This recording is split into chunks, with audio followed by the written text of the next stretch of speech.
Hey, what's up guys, it's Joe Cruso here. Today I'm making a video all about what you see here right in front of you. This is the Apple iPad, and I will be doing a review on it. This is part 2 of my review. If you missed part 1, which is all about the hardware, click on the link that should be somewhere up there. Also, to go to part 3, there should be a link up here at the end of this video. And underneath the part 1 link, there should be a link to my unboxing video of this Apple iPad. So, I guess I can get started. Now, one thing I forgot to mention in my part 1 video, the hardware, was the home button. I can't believe I forgot the home button, but yes, I did. So I'm going to talk about that real quick before I get started on software. The home button, pretty much, if you're on, any screen with apps on it that isn't the main screen, you hit the home button, go back to the main screen. If you're in an application like Safari, hit the home button, go back to the home screen. So that's what the home button does, in case you're wondering. I actually set it up, which I'll talk about in a minute, in settings, to double click and it'll go to the iPod. From anywhere you are, in any app or anything, it'll just go straight to the iPod. So that's pretty cool. Because, well, I can do that because this is not running 4.0 since it hasn't been released yet for the iPad, so I can't double click to do the multitasking thingy. So, now that I've talked about that, I guess I can get into the software. So, first thing, once you plug it into iTunes and set it up and everything, you'll get this time and date up here, slide to unlock, and a button here that will play a slideshow. I'll show you how to do that in settings. I'll let like a couple slides go by.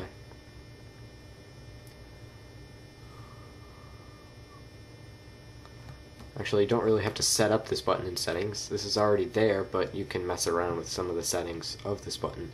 So, the only other thing here is slide to unlock, and you get you get greeted with your home page. I skipped the word greeting. I said like you get with your home page. That sounds weird. Anyway, I've got 1, 2, 3, 4, 5, 6 apps on this main page that aren't apps that come on the device, so ignore those. You don't get those on here, but they are all free. All those apps are free, so you can go ahead and download them when you first get them. I think they're really good apps. So, what was I going to say? Oh, first thing, you can do this cool rotation-y thing that you cannot do on an iPod Touch. You can rotate it any way you'd like. That's pretty cool. You can actually have 6 icons in the dock here.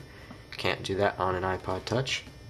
Also, if you swipe to the left, you get this nice keyboard with a search, and since this is in landscape mode, the keyboard is almost actual size when you compare it to a laptop computer keyboard or any computer keyboard. It's almost actual size keyboard, so it's very easy to type on.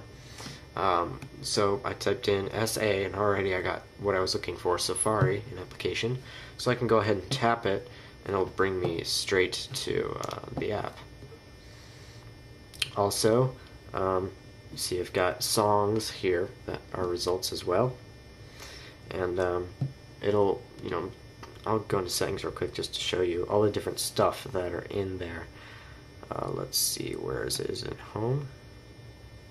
Search results, yes. There we go. All those things are in the search, so you can search through everything pretty much. So that's pretty neat. Also, to move apps around, you tap and hold on one until they all start to jiggle like this. And then you just take one and you can drag it around anywhere you'd like. Also, you can drag it to the edge of a page to bring it over to the next one. And you can tap an X to delete it, and I'm going to hit cancel because I want to keep that app. And then hit the home button when you're done to lock them all into place. Also, a cool thing is you can have those those little numbers right by the icon. Also in Mail, that's how many new things you have in that app. So I have 3 new emails and I have 1 new app to update in this case. And yeah, that's pretty much it for the software. Now I'm going to go into settings. Now, this is going to be only half of the settings, because I only have time to do half, because it's already been like 5.5 minutes or something like that. I don't even know. It's been like 6 minutes more like. But so I'll only be able to do some of the settings, and then the rest of the settings will be done in part 3, and then in part 4 and 5 I'll talk about the different apps that come on the device. So now it's been about 6 minutes, and I'm going to start off with Wi-Fi. You can turn Wi-Fi on or off. Forgive me if I'm talking too fast, because I have to, get this done fast, because I'm running out of time on the video, because I can only have a 10-minute video on YouTube. But you can select which type you want. You can on or off, ask to join networks, on or off Wi-Fi. Notifications, you can turn them on or off, and you can set them up and adjust them for each application. So you can have sounds, alerts, and badges on or off for the applications that have that available. Brightness and wallpaper.